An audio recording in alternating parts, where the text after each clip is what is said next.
আসসালামু আলাইকুম প্রিয় দর্শক, আপনাদের সকলকে আমন্ত্রণ জানাচ্ছি। এতক্ষণে ব্যানার এবং হেডলাইন দেখে হয়তো চিন্তা করছেন যে হঠাৎ করে আমি কেন বললাম যে বাংলাদেশে ইন্ডিয়াকে সার্জিক্যাল স্ট্রাইক করবে কিনা। এটার কারণ কি শেখ হাসিনা বিরুদ্ধে রায় ফাঁসিয়ে রায় দিয়েছে এই জন্য কিনা? না, এই জন্য না। আসলে পুরো দক্ষিণ এশিয়ার সাথে এই মুহূর্তে বাংলাদেশও নিরাপত্তার হুমকির ভেতরে চলে গেছে। কারণ বাংলাদেশের এই মৌলবাদী দুর্বল ইন্টারিম গভর্নমেন্ট, যারা মৌলবাদীদের আতুরঘর হিসেবে পরিচিত, সেটা এবং নিরাপত্তাহীনতা, কোনো ব্যালেন্স নেই, কোনো কিছু নেই, যার কারণে বাংলাদেশের অবস্থা আসলে এখন হুমকির মুখে। আপনারা হয়তো অনেকে জানেন, অনেকে জানেন না যে ইন্ডিয়ার সবচেয়ে প্রচার বহুল ইংরেজি দৈনিক, যেটা সারা বিশ্বের অনেক লোকে পড়ে, ইন্ডিয়াতে কোটি লোক পড়ে, এটা অনলাইন অফলাইন প্রিন্টিং বিভিন্নভাবে প্রকাশিত হয়, এবং এই ইংরেজি দৈনিকটা সবচেয়ে সুপরিচিত হচ্ছে গোয়েন্দা রিপোর্ট ফাঁস করার সবচেয়ে বড় কারিগরি পত্রিকা। মানে যে কোনো গোয়েন্দা রিপোর্ট সর্বপ্রথম তারা পেয়ে যায় এবং তারাই এটাকে মার্কেটে নিয়ে আসে মানুষের সামনে। সেই পত্রিকাটির নাম হচ্ছে ডেকান ক্রনিক্যাল। ডেকান ক্রনিক্যাল, আমি আপনাকে ছবিটা দিয়ে দিচ্ছি সে পত্রিকার, আর ব্যাক সাইডও দেখবেন, এবং আমি রিপোর্টের পুরো অংশগুলো ওয়ান বাই ওয়ান করে আপনাদেরকে স্ক্রিনশটে দেখিয়ে দিব। এই পত্রিকাতে একটা রিপোর্ট 15 তারিখে ছাপা হয়েছে, যেটা আমরা পাওয়ার পরে এটাকে পুরোটা পড়ে এবং দেখে যা বুঝলাম, এটা একটা বিভীষিকাময় অধ্যায়। ভারতের যতগুলো নিরাপত্তা সংস্থা আছে, দিল্লির যে রেড ফোর্ট বিস্ফোরণের পরিকল্পনা, এরা বলছে যে বাংলাদেশের লিঙ্ক পাওয়া গেছে। টোটাল ভারতের এই আপনার থেকে শুরু করে আরো যে কয়টা 6-7টা আছে, এগুলো সবাই বলছে দিল্লির রেড ফোর্টের যে বিস্ফোরণ, সেখানে ওরা সরাসরি ঢাকা লিঙ্ক, মানে ঢাকার লিঙ্ক। এই বিস্ফোরণের সাপ্লাই যেটা হয়েছে, যে ম্যাটেরিয়াল গুলো সাপ্লাই হয়েছে পাকিস্তান থেকে পশ্চিমবঙ্গ সীমান্ত রুটে দিয়ে এসেছে। এটা ইন্ডিয়ান টেরর ট্রেল ট্রাম সরাসরি মুর্শিদাবাদ হয়ে রাজশাহী রুটে এই আইটেম গুলা, বিস্ফোরক গুলা গিয়েছে, এবং এইটার ব্যাপারে একটা বৈঠক হয়েছিল। এই আইটেম গুলা ঢুকার সময় এবং কিভাবে কি করাবে, এটার ব্যাপারে ঢাকার বনানীতে একটা বৈঠক হয়েছে, যেখানে 7 জন ব্যক্তি উপস্থিত ছিলেন। টোটাল 7 জন ব্যক্তি। সেই 7 জন ব্যক্তি কারা, তাদের নামগুলো আমি একটু আপনাদেরকে পড়ে শোনাচ্ছি। প্রথম, জুবায়ের আহমেদ চৌধুরী, হিজবুত তাহরির ঢাকা প্রধান। জুবায়ের আহমেদ চৌধুরী হিজবুত তাহরির ঢাকা প্রধান। 2 নম্বরে আছে ইফতিসাম ইলাহি জাহির, পাকিস্তানের জামিয়াতুল মারকাজি আহিদের নেতা, মানে পাকিস্তানি সন্ত্রাসী গোষ্ঠীর নেতা। 3 নম্বরে ডাক্তার নাসিরুল গনি, এটা হচ্ছে যে অন্তর্বর্তী সরকার, মানে আমাদের বর্তমান ইন্টারিম গভর্নমেন্টের হোম অ্যাফেয়ার্স সেক্রেটারি, মানে স্বরাষ্ট্র মন্ত্রণালয় বা প্রতিরক্ষা মন্ত্রণালয় যারা দেখে, সেই জন ইব্রাহিম, এটা হচ্ছে ডাক্তার নজরুল গনি, চিন্তা করতে পারেন। এবং আরেকজন হচ্ছে যে Mohammad Aziz, Dhaka north corporation CEO of Hizbut Tahrir সমন্বয়কারী।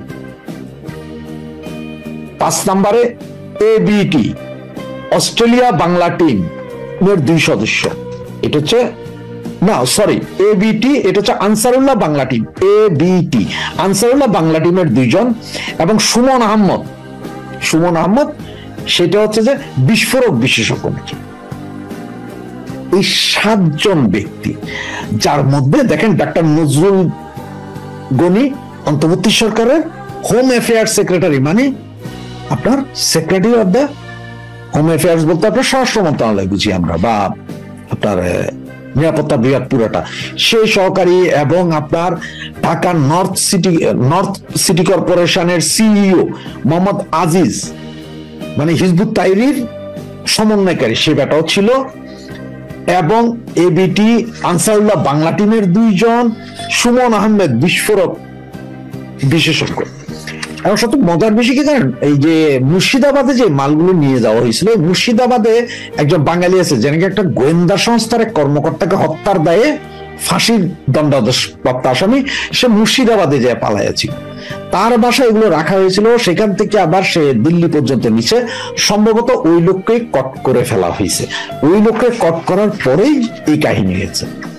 এখন ওরা বলছে ঢাকার বনানীতে যে মিটিংটা হয়েছিল, সেইখানে হচ্ছে আপনার পাকিস্তান থেকে, পাকিস্তান জামিয়াতে, যেটা ওই যে পাকিস্তানের সবচেয়ে বড় নেতা ইহাদি সংগঠন, সন্ত্রাসী সংগঠনের যে নেতা ইব্রাহিম ইলাহি জহির, সে ছিল আপনার ইয়েতে, কি বলে আপনার এই কনফারেন্স কলে, বাকিরা সেখানে টেবিলে সামনাসামনি বসে এটা কথা বলেছে।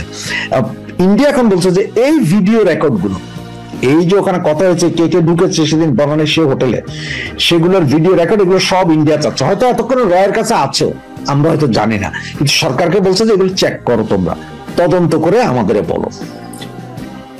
এই যখন অবস্থা, এই যে হিজবুত তাহিরি, তারপরে আপনার আনসারুল্লাহ বাংলা টিম, এদের সমস্ত সেলগুলো, যত স্লিপার সেল আছে বাংলাদেশে বর্তমানে, বিশ্ববিদ্যালয়, মাদ্রাসা, এগুলো সবগুলোতে ওরা ওদের ছাত্রছাত্রী রিক্রুট করছে, যে এবং রিক্রুট করে এগুলো সীমান্তের ঝুঁকিপূর্ণ অঞ্চল গুলোতে পাঠাচ্ছে, যেহেতু অন্তর্বর্তী সরকারের এখন কোনো কন্ট্রোলিং নাই, যার কারণে ভারত কিন্তু প্রচন্ড সতর্ক। এখন আপনারা বলতে পারেন যে ভারত হঠাৎ করে সতর্ক, কারণ হচ্ছে শেখ হাসিনার গভর্নমেন্ট ফল করার পরে যেইভাবে আমরা চিল্লি করা হয়েছে, যে মানে ফাটাই ফেলবো, মারি ফেলবো, 50 লাখ আমাদের হিজবুত তাহরীরের লোকজন আছে, এগুলো বলে টলে তো আমরা একাকার করছি। আর সবচেয়ে বড় বিষয় যেটা, পাকিস্তানের সবচেয়ে বড় সন্ত্রাসী সংগঠন যেটা, তার নেতা, প্রধান নেতা পাকিস্তানে একটা জনসভায় বলছিলেন যে আমরা নিশ্চুপ বসে নাই, এই আপনার সিঁদুর 01-এর প্রতিশোধ আমরা নিব, এবং সেই প্রতিশোধ নেওয়ার জন্য আমরা নিশ্চুপ বসে নাই, আমাদের এক হাত অলরেডি বাংলাদেশেই আছে। এটাই ছিল মূল কাহিনী। যে এই ভাষণের পর থেকে ইন্ডিয়াতে একটা তোলপাড় শুরু হয়েছে, তারা তখন এই চায়। আর এই বিস্ফোরণের পরপরই প্রথমে কিন্তু ওরা পাকিস্তান, তারপরে আপনার আফগানিস্তান, কাউরেই দোষারোপ করে না, তারা বলছে এটা সন্ত্রাসী, আমরা আগে দেখি আমরা কি, কারণ হচ্ছে ওনাদের দেশেরই তো 4 জন ছিল, 4 জন ডাক্তার, তাও ডাক্তার ছিল, সবই মুসলমান ডাক্তার। এরপরে আস্তে আস্তে খুঁজতে এখন যাইয়া পাকিস্তানের সাথে আইসা পড়ছে কে, বাংলাদেশ। ভারত যেহেতু পাইছে এটা বাংলাদেশের, এবং ওদের সর্বোচ্চ 4টা গোয়েন্দা সংস্থা, ছোটখাটো গোয়েন্দা সংস্থা, সবাই এখন জানে, সবার কাছে রিপোর্ট, সেম রিপোর্ট, যে এখানে বাংলাদেশ জড়িত। এখন এই যে বাংলাদেশ জড়িত এখানে, এখন তাহলে ভারতে সার্জিক্যাল স্ট্রাইক করবে? হ্যাঁ, সার্জিক্যাল স্ট্রাইক করবে, তবে সার্জিক্যাল স্ট্রাইকটা করবে সেটা হচ্ছে যে অন্য টেকনিক হয়তো করবে। ভারত হয়তো যে পাকিস্তানের মতো ধাই ধাই বিমান দিয়ে আক্রমণ করে বলবে না, বা ব্রাহ্মস ক্ষেপণাস্ত্র বাংলাদেশে মারবে না। তবে এমনও হইতে পারে যে বাংলাদেশে আগামী 15-20 দিন বা 1 মাসের ভিতরে আপনারা বিভিন্ন জঙ্গি সংগঠনের বিভিন্ন নেতা কর্মীদের লাশ খালে বিলে, রাস্তায় ঘাটে, চায়ের দোকানে, বাসর ঘরে, এগুলোতে পাইতে পারেন। এই এক হইতে পারে, অথবা সামান্যতম সার্জিক্যাল স্ট্রাইক করতে পারে। সেটা হচ্ছে ভারত যেহেতু বলছে 42টা সন্ত্রাসী কর্মকাণ্ড চালানোর মতো ক্যাম্প, মানে 42টা মৌলবাদী ক্যাম্প বাংলাদেশের ভেতরে আছে, যেগুলো ওরা নির্দিষ্ট করে দেখিয়ে দিয়ে গেছিল। এর আগে যে গোয়েন্দা সংস্থা 3 জন আসছিল, ওরা হয়তো এগুলোতে সরাসরি ওরা ওখান থেকে ড্রোন হামলা করে এগুলার উড়াই দিতে পারে। এবং এর ভিতরে যতটুকু জানা গেল যে মানে বর্ডার এরিয়ায় 5-6টা মাদ্রাসা আছে, ঢাকা শহরের ভিতরে আছে বেশ কয়েকটা মাদ্রাসা, চিটংও আছে কয়েকটা। এই মাদ্রাসাগুলো নাকি সবগুলো জঙ্গি তৈরির কারখানা।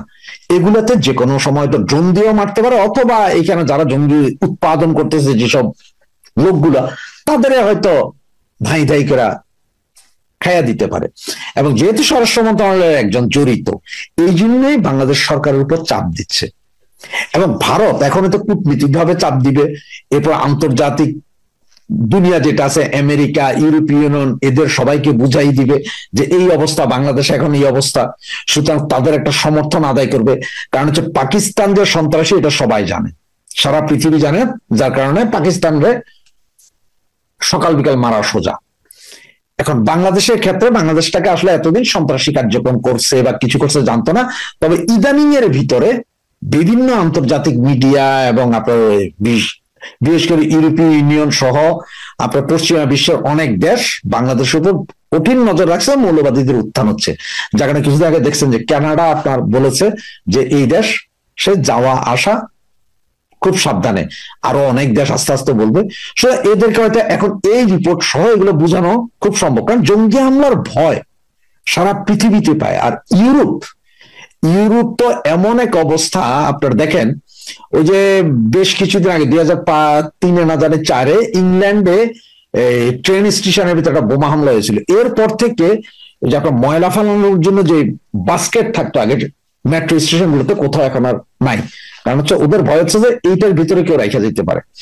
এবং সারা ইউরোপের রাস্তায় লক্ষ লক্ষ ময়লা ফালানোর জন্য ঝুড়ির মতো পাবেন, কিন্তু এগুলো সবগুলো হোয়াইট পলিথিন, মানে আপনার 2 মাইল দূর থেকে দেখবেন যে ওইখানে কি আছে এই অবস্থায়। আর ইসলাম ফোবিয়া তো আছেই সারা দুনিয়াতে, ইসলামিস্টরা এটা করতে পারে, এটা সবাই জানে। আর এখন এই যে 15 জন না জানে 30 জন যেটা ভারতের মারা গেল, এইটাকে ওরা এখন এমন ভাবে তুলতেছে যে ওই যে প্যালেস্তাইনিরা হামাস যেরকম ইসরায়েলে মারছে, সুতরাং মারছে ঠিক সেম কন্ডিশনে হয়তো হইতে পারে। আর এটা হইলে ব্যাপক বিভীষিকাময়। এবং যদি এরকম যে আপনার পাশের বাড়িতে আগুন লাগলে নিজের বাড়িতে আগুন লাগতে পারে, সেম অবস্থায় হবে। কারণ ঢাকা শহরে যদি 1-2টা মাদ্রাসায় যদি এইভাবে জঙ্গি উৎপাদনের কারখানা বলে যদি ড্রোন অ্যাটাক করে দেয় বা কিছু অ্যাটাক করে দেয়, সেখানে বাস বিচার করবে না। আর সারা পৃথিবীও বলবে না কখনো যে ওখানে তো বাচ্চারা পড়তো, ওখানে তো সবাই তখন করবে যে পটুখোর মৌলানাদেরকে পিটছি, মানে বাচ্চা মরছে না কি মরছে জানি না, আমার দেশে যে মারছে 30 জন তাদের কি। আবার ইকোনমিক প্রেসারও দিতে পারে, বিদ্যুৎ বন্ধ, ওই বন্ধ, সেই বন্ধ, ট্রেডিং বন্ধ, সব করতে পারে। এখন সার্জিক্যাল স্ট্রাইকের যে আসলে কোন পর্যায়ে যাবে ইন্ডিয়া বা কিভাবে কি করবে সেটা এখনো বোঝা যাচ্ছে না। আবার এমনও হইতে পারে যে তারা হয়তো তাদের গোয়েন্দা সংস্থার 1,000-2,000 লোক ঢুকাই দিবে, সারা বাংলাদেশের বিভিন্ন জায়গা থেকে ওরা ইচ্ছা মতন যেগুলো টেরর তুলে নিবে ফালাই দিবে, একটু লাফাইছেন ফালাই দিবে, এভাবে চলবে হয়তো মাসখানেক। এরপর আপনাদের হিসাব করে দেবে 1000 খানিক শেষ, টেরর শেষ। আবার পাকিস্তানি, আর এখন দেখবেন যে ওই যে পাকিস্তানি যে মৌলবাদীরা ছিল এরা কিন্তু এখন আর বাংলাদেশে আসবে না। দেখবেন ওরা এখন যখন এটা দেখছে যে বাংলাদেশের রিপোর্ট খারাপ, তারা আর বাংলাদেশে আসবে না। কারণ তারা জানে যে এইখানে আসলে এরা যেখানে আসবে ইন্ডিয়া কিন্তু ডিরেক্ট বোমা মারবে, ওইখানে কিন্তু আর আইসা যে মারবে না, ওইখানে ওই অঞ্চল ওই জায়গার ভিতরে বোম মেরে দিবে। সুতরাং আমরা আমাদেরকে সাবধান করতে হবে, আমরাই সাবধান থাকতে হবে যে কিভাবে করি। বাংলাদেশের জনগণের কাছে তাই আবেদন, এই পাকিস্তানি মৌলবাদীরা যাতে বাংলাদেশে না আসতে পারে সেই ব্যাপারে প্রতিবাদ করেন, সরকারের উপরে আরো বেশি চাপ দেন যে আপনাদের এইসব কারণে আমরা বেঘরে প্রাণ হারাবো। এত ঘটনা ঘটতেছে যে কোনটা রেখে কোনটা করি এরকম একটা অবস্থা আর কি। কালকে ঘটনা বহুল ছিল, আপনারা জানেন, সেগুলো নিয়ে আসলে ব্যস্ত ছিলাম। কিন্তু এর মধ্যে আরো কিছু ঘটনা ঘটেছে। এই যে ডক্টর ইউনূসের যে প্রেস উইং, যেটা হিটলারের প্রেস উইং ছিল, যে গোয়েবলস, সে গোয়েবলসও মনে হয় এখন বেঁচে থাকলে লজ্জা পেত এই ডাস্টবিন শফিকের পারফরমেন্স দেখে।